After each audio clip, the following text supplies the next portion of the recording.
Hi everyone, this is Miss Knight. Yesterday we practiced multiplying and today we're going to practice dividing. So if you remember how to do yesterday's lesson, then today should be a piece of cake. We just have these 4 examples that we're going to run through, and then tonight your homework is going to be on multiplying and dividing, okay?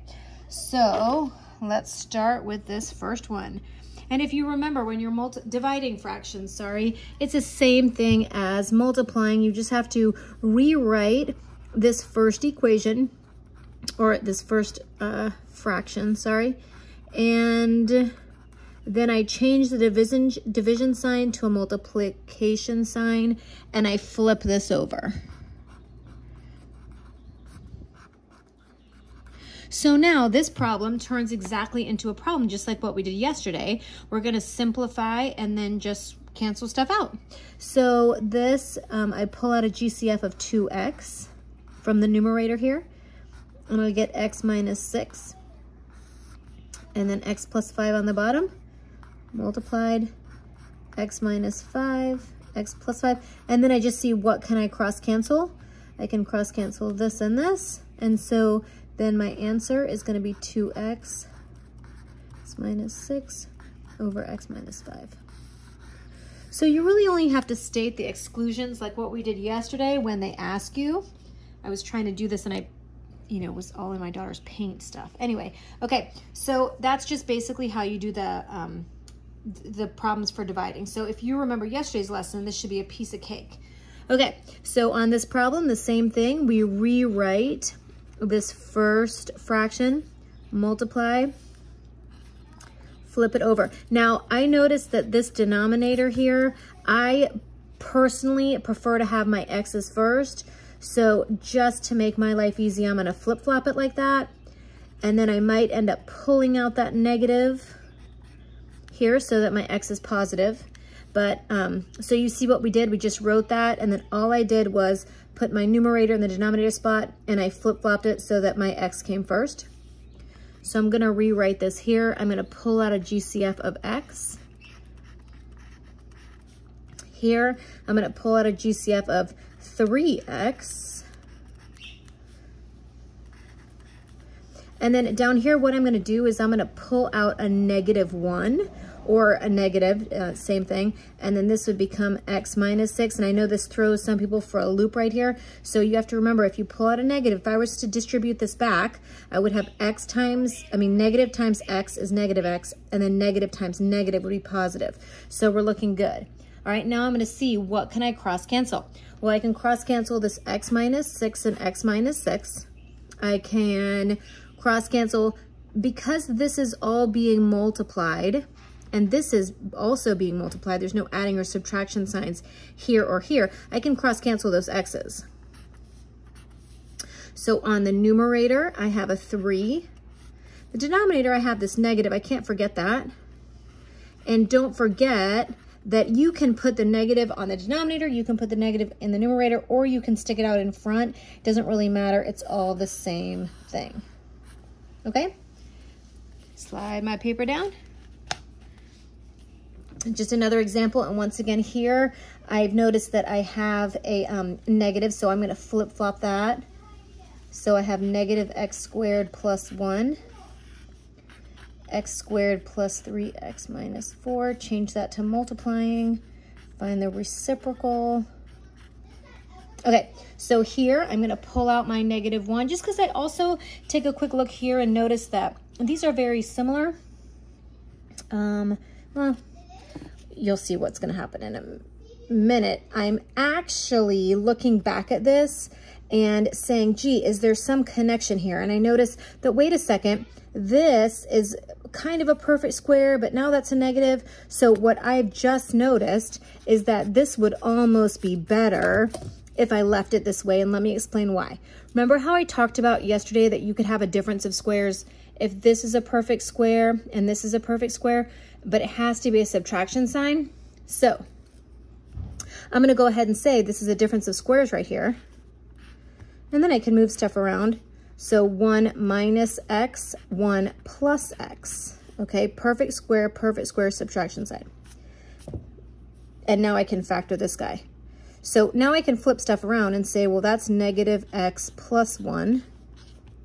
And this is x plus 1 over, factor this. You could have really done that the other way as well. I can do it the short way. Because, whoops, oh my goodness. Because 4 minus 1 gets me 3, and 4 times negative 1 gets me negative 4. Keep this the same.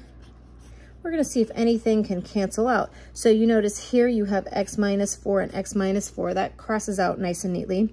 X plus 1 and x plus 1. Now you notice here, wait a second, these are so close. So if I pulled out a negative, let's see in my numerator, if I pulled out a negative, I would end up with, like right now I have this.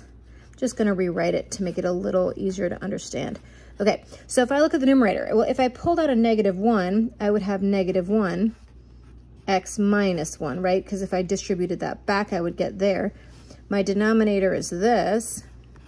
Well, those can cancel out, and the only thing left is negative 1.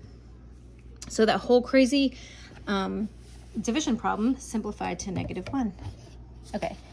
So the reason why I wanted to show you one of these is because this was planned, because this, if you notice here, and we'll talk about it more when we get there, this is not going to factor the short way. And I felt like I really hadn't done very many problems that factor the short way, because a lot of times they will. So let's start with this. We know that here we have, well, let's rewrite the problem. It's a division problem. So rewrite it like a multiplication problem.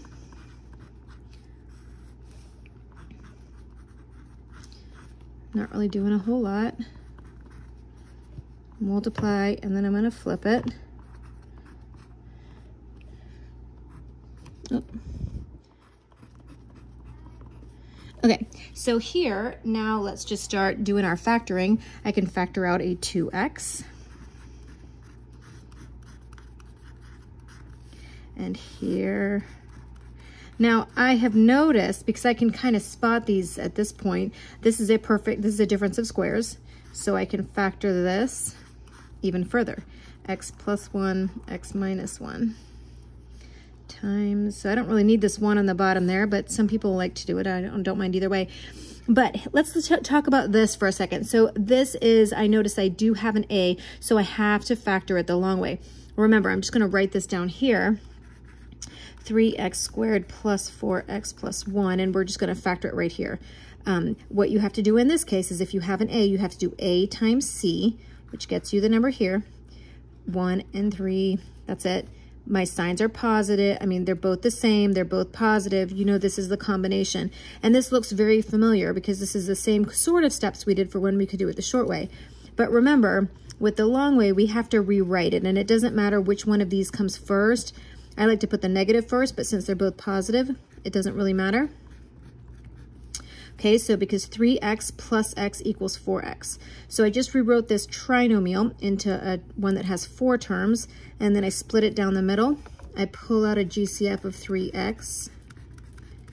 And then here I have to pull out a GCF. So even if you're looking at this and you're thinking, there is no GCF, I have to pull something out. So fine, I'll pull out a 1. And then the stuff that's on the outside goes in one parentheses. And these will always match. They go in the other one. Okay, so now this numerator over here turned into this. The factored form of this right here is this. So I'm gonna rewrite this in the numerator. And now I'm gonna do my cross canceling. Well, I notice I can cross cancel x minus 5 with x minus 5. I can cross cancel my x plus 1 with x plus 1. And that's about it. So my new fraction is going to be 2x. And I can't cross cancel these because you see how this is adding and subtracting in here? So they can't cancel. If that was just an x, then I could. Okay, 3x plus 1. And then this is x minus 1. Doesn't matter if you have parentheses around that or not. All right, and that is my answer. Okay, so remember, tonight's homework is going to be some multiplying and dividing, and I actually did it, so I want to show you, sorry, I'm gonna show you my work just in case when you're doing it. I'm gonna kind of, you know, I want you to be able to go back, and if you got a question wrong, here are all the answers. If you got a question wrong, you can go back and you can kind of look. I wrote out every single step in case you're not sure.